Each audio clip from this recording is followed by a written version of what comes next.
Okay, let's finish up the last questions for test 2 of Math 120. So number 16 says, which of the following is the graph of this exponential function? And you don't have much information to go on. You just know it looks something like this. And this value right there is 0, 4. But that's enough to give it to you. Okay, let's go through these possible answers. First of all, here's what you know. You know that something like this is going to have this general shape if a is greater than 1, and it's going to have this shape if a is less than 1 in size. Okay? So first of all, we know that it's increasing as we go, so we have a positive number that we're taking to higher and higher powers. So right away I can throw out C and D, and I guess those in particular, okay?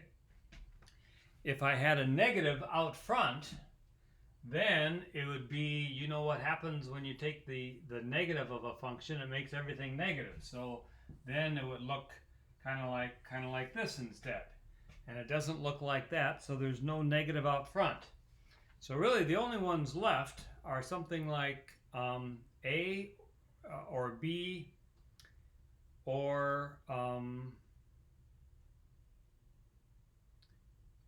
G are the only ones left. And so then the only thing left to know is that for any value A here, any number to the 0 power is equal to 1. So any number to the 0 power is 1. It doesn't matter whether it's 4 to the x, or 12 to the x, or 3 to the x. If you take any of those to the 0 power, 4 to the 0 is equal to 1, 12 to the 0 is equal to 1, 3 to the 0 is equal to 1, and so on. So in order to get something which goes through 4, means that whatever this number is here, you've got something a to the x, you're going to have a 4 out front to multiply that, because when you stick in a 0 for x, this thing here will give you 1, and 1 times 4 is equal to 4. So that limits it to number A. So it's got to be number A. You've got a 4 out front. 3 to the x is going to give you, in particular, 3 to the 0 is going to be 1. And then when you multiply that by 3 to the x and you multiply that by 4, that's going to raise it up so that it goes through the point 4. So that's number 16. That was a good one. Number 17, which of the following statements about the logarithm function is false? Okay, so you just need to know things that are true about the logarithm. Well, first of all, yes, the log is the inverse of the exponential function. What does it mean to be the inverse? It means that the ln of e to the x is equal to x. They undo each other. Okay, they undo each other. Or if you do it this way, e to the ln of x is equal to x. It doesn't matter which one you do first. You first take the ln of, you take your calculator, take any number you want to, and first take the ln of it, and then take e to that, and you're going to end up with the original number again. Or whatever number you started with, take e to it, and then you take ln of that, and you'll end up with the original number. So that's what it means to be the inverse. All three of those are true. It's also very special about the logarithm that it has this property, that the ln of a times b is the ln of a plus the ln of b. That is true. So that's something which we've used in this course. It's also the case that the ln of a to the b power is equal to b times the ln of a. That is also true. A very unique property of the ln. It's also true that the ln of 1 is equal to 0. So here you have something that looks like the graph of it, of the ln, function like right there. And there's the value 1. The ln of 1 is equal to 0. That is true as well. The graph of the ln is shown. Yeah, I mean, it looks like that's more than likely what the function is. And finally, the ln of negative 1 is less than 0. Well, if this is the graph, notice that this graph doesn't even allow you to put in a negative 1. Here's negative 1 right there. the domain of the ln, the only numbers that you can put into the ln is just from 0 to infinity. Those are the numbers you can stick in. If you stick in anything less than 0, your calculator will call you stupid or idiot, or it'll crack in your hands or something. Okay, so that last one is wrong. Okay, number 18 and 19. Those are maybe the easiest problems on this whole test. They're just there to kind of make a point. If you have f of x is equal to 5x, then what's f of 4 minus f of 2? Well, that's equal to 5 times 4 minus 5 times 2, which is equal to 20, minus 10, which is equal to 10. And you can graph it like this. Here's the graph of 5x. I'll kind of make it quite so steep.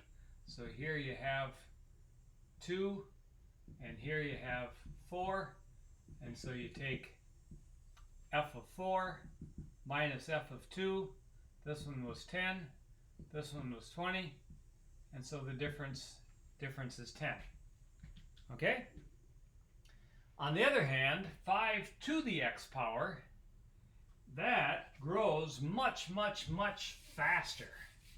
Okay, instead of just being a straight line, no way to put it on this board reasonably, but it just shoots up really, really fast. So if you have a 2 here and a 4 here,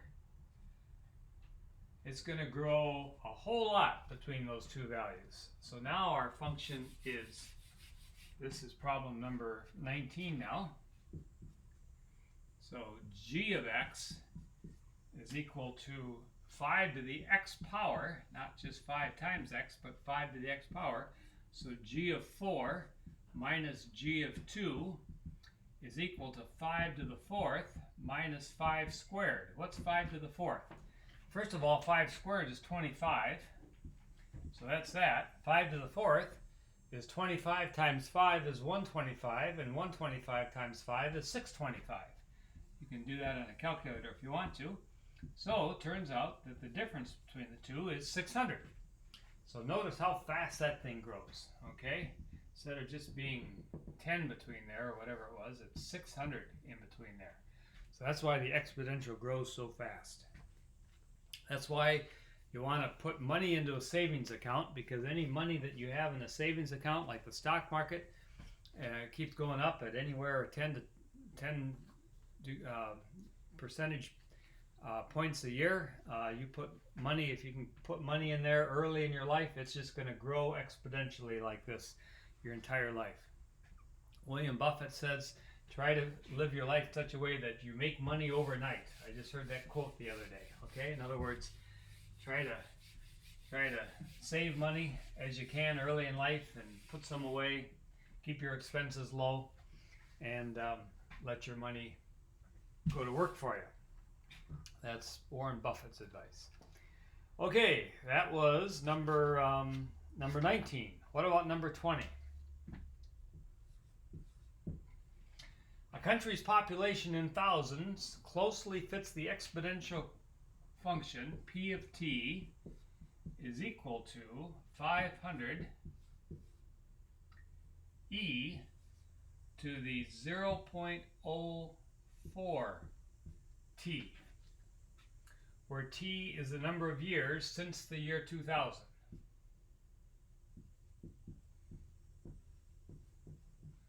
Okay? After how many years would the population of the city reach 800,000? Okay, so everything is in units of thousands. We've got to be careful here. So we want to know, for what value of t will this thing right here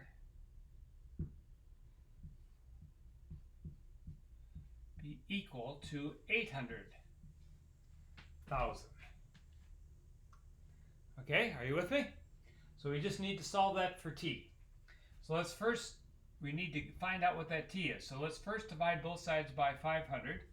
We're going to get e to the 0.04t is equal to 800 divided by 500 is just 8/5. Agreed? And now we're going to use the property that I just mentioned, that will take the logarithm of both of these things. So I'll take the natural log of e to the 0.04t is equal to the natural log of 8/5. 8/5 is the same as 1 3/5. 3/5 is the same as 0.6. So this is 1.6 right there. Okay? And then these are inverse functions. So the natural log of e to anything is just that self. Just that. So it's 0.04t is equal to the ln of 1.6. And finally, t is equal to the ln of 1.6 divided by 0.04. So that's the most I can do without my calculator. Let's go ahead and see once what it says. So I'm going to take 1.6, take the ln of that, and then 0.04 divide. And if I did that right, I get 11.7500 or 01. So 11.00. Is that answer on there someplace? 11.75. Well, it's rounded. It must be rounded to the nearest fifth. So that'll be rounded to E, 11.75. Okay, very good. Okay, make sure I did that right. Looks good. Let me just do this one more time just to make sure. I'm going to take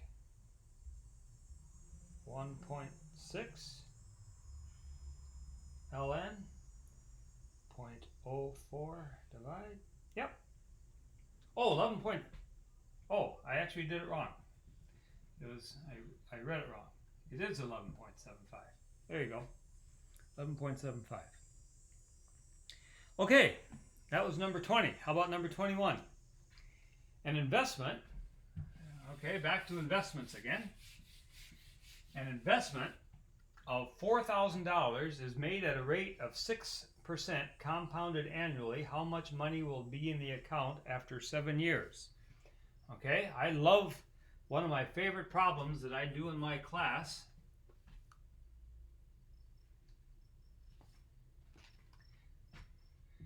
As I mentioned that you have two great-great-great-great-grandfathers that each invested $10 for you at 6% interest compounded annually.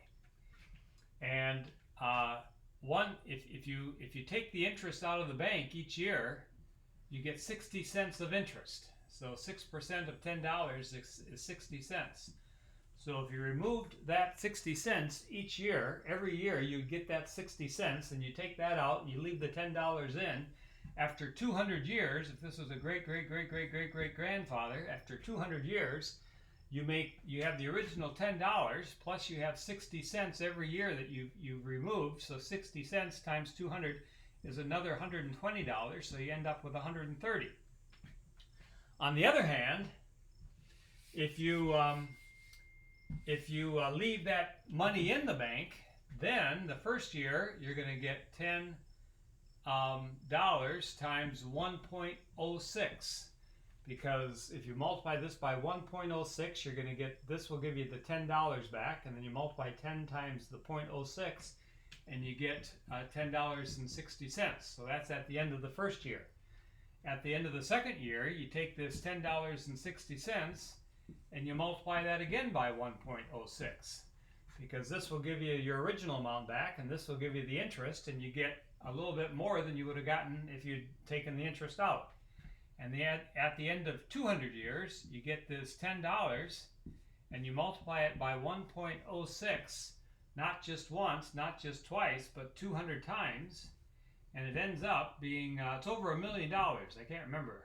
I forgot what it was, but it was over $1 million you get from watching that money go up. So it's really amazing if you can put your money in the bank and let it get interest. That's the way to be set.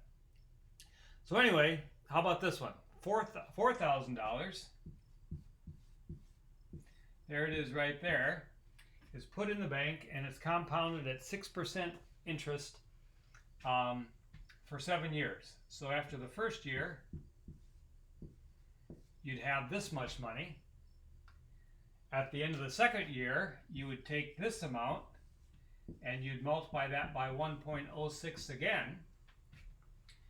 At the end of the third year, you'd multiply that by 1.06 again, because every time you take the previous amount, you multiply it by 1, you get the original amount back, plus the 0.06 gives you the interest. And so at the end of 7 years, you're going to have 4,000 times 1.06 rather, to the 7th power. And what's that going to give you? Let's see if I can do it here. 1.06, 7, and then 4,000. And I get just over 6,000.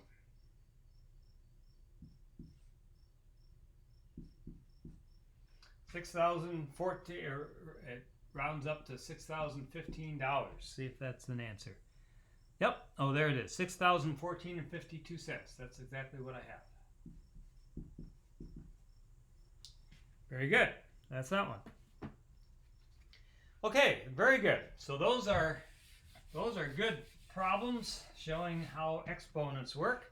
Let's do something that just tests to see whether you know how to actually manipulate exponents. The way to really be able to understand something is to be able to play with it lots of different ways. And in algebra and mathematics, these kinds of functions, lines and parabolas and exponents and so on, you need to be able to understand them algebraically or analytically. That means to be able to actually play with the numbers and solve for them.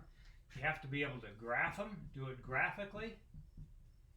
You have to be able to understand what kind of numbers are going in and numbers are going out, be able to use numbers. And then finally, you need to be able to express it, to do it verbally, okay? To be able to talk about it increasing more and more rapidly, or decreasing, or being concave up and concave down. Those are all words that you hear. You hear a lot when you're out in the real world and people are talking about the stock market or COVID or epidemics or anything else. So anyway, this one right here, we're going to be forced to do it analytically, to actually analyze it and solve it. We want to solve it for x. So how do we solve that for x? So we need to just pull things away from the x, starting with the farthest thing away, okay? So let's first get rid of the a.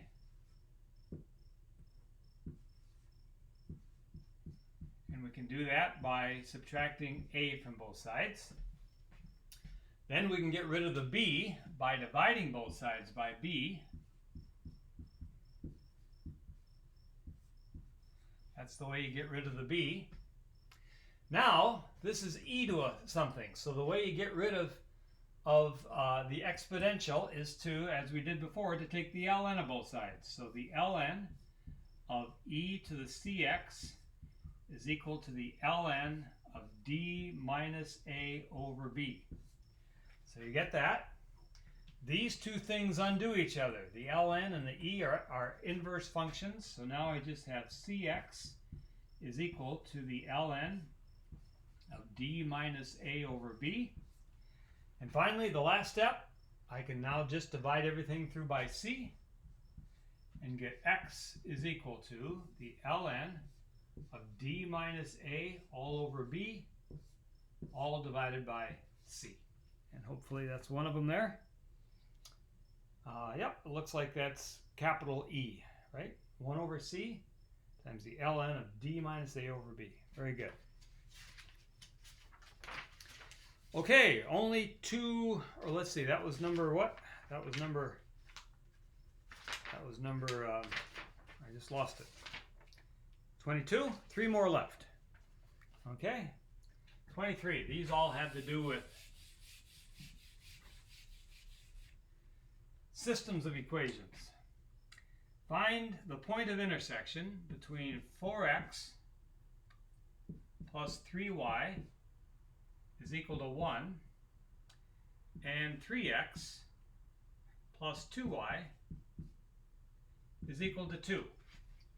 Okay?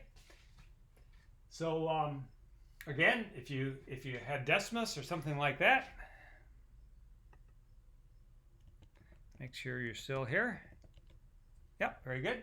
If you had a graphing calculator or Decimus, you could graph these lines and then get the answer that way, perhaps, if you could see it very clearly.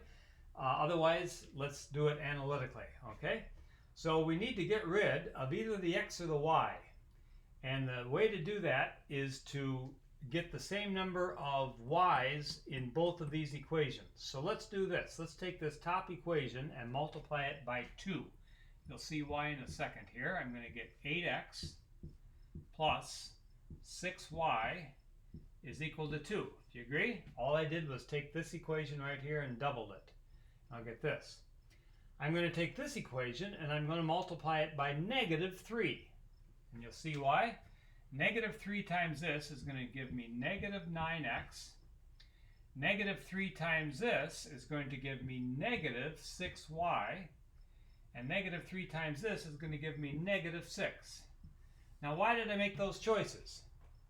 I made those choices because now when I add these equations together, these two are going to cancel out. See that? So I'm going to get 8x minus 9x is -x. And I add these together, I'm going to get -4, which means x is equal to 4. So that's the way to do it, is to just ask yourself, what do I multiply this by and what do I multiply this by in order to get the same number here so that you can add them together. One of them should be negative. It doesn't matter which one was negative. As long as one is negative and one is positive, by the time you're done, you add them together and you get the answer. Once you have x, then you can just find y easily because you just stick it in here. Let's do it. 3 times 4 plus 2y is equal to 2. So what does that mean y has to be? 12 plus 2y is equal to 2. 2y is equal to -5. Oops, is equal to -10. Y is equal to -5. So there's my solution. If I would have, well, maybe the easiest way is to just check it and make sure it's right. 4 times 4 is 16, and this is going to be a -15. 16 minus 15, sure enough, is 1. If I stick it in here, I'm going to get 12 minus 10, sure enough, is 2. So there's the answer. Okay. That was number 23. I meant to say 23. Okay, that was number 23. Now we'll do number 24. 24 looks like the same thing, except we just don't have to worry about the numbers. We have ax plus by is equal to c, and we have x minus y is equal to 1. And what's the solution for x? What's the value of x that makes both of these true? So let's do the same thing we did before. Let's leave this equation just as is. Ax plus by is equal to c, and now I can just multiply this whole equation by b. If I do that, look what happens. I'm going to get bx. If I multiply this, I already have a negative there, so it's going to be minus by is equal to b. See that? So now when we add them together, we get ax plus bx is equal to b plus c. Now I can factor the x out of this and get a plus b right there is equal to b plus c. And finally, x is equal to b plus c divided by a plus b. Okay, it's just a little puzzle. Okay, just think of it as a little puzzle. If you know how numbers work, it works pretty slick. Is that one on here? Hopefully it is. It's the very first one. C plus b over a plus b. Okay, 24. Finally, just like everything else in this course, all this math can actually be used to solve things.